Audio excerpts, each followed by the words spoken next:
Simon & Schuster Audio presents the Buy Nothing, Get Everything Plan. Discover the joy of spending less, sharing more, and living generously. By Liesl Clark and Rebecca Rockefeller. Read by Jayme Mattler.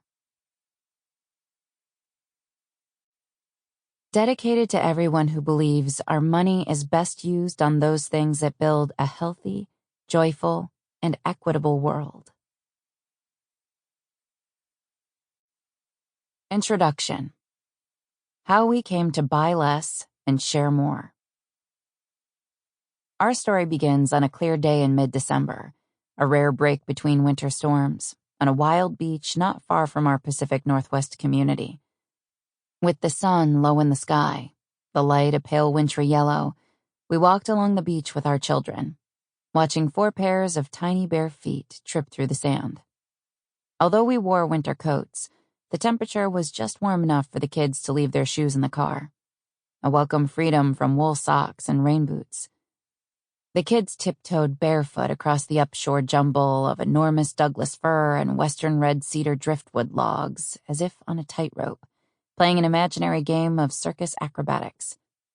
The water here was cold and deep, with a strong current and whitecaps between us and the hazy outline of Seattle's hills across the Salish Sea. We, Liesl and Rebecca, had been close friends for a year, and our kids, ranging from ages 4 to 7, were often inseparable, spending their days exploring the outdoors.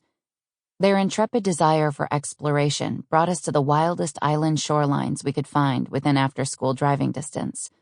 Rebecca is a single mom with 2 daughters, Ava and Mira. She's a blogger and social media consultant who comes from a family of activists and politicians fighting for the environment. And Liesl is a documentary filmmaker whose lens captures cutting-edge science and exploration for Nova and National Geographic.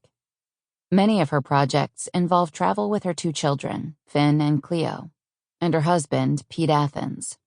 With our shared love of adventure and the natural world, excursions to wintry beaches of this kind were a regular thing for us, and this one was just like any other. Until Finn got a splinter, the downside of barefoot beach walks. Liesl removed the offending barb before any tears could break the happy tone of the day. But we noticed something else clinging to the bottom of his feet. Something that didn't belong. Tiny white balls of polystyrene foam and colorful mini bits of plastic were lodged between his toes.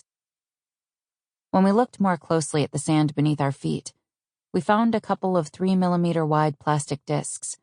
We later discovered these are called... Sample complete. Ready to continue?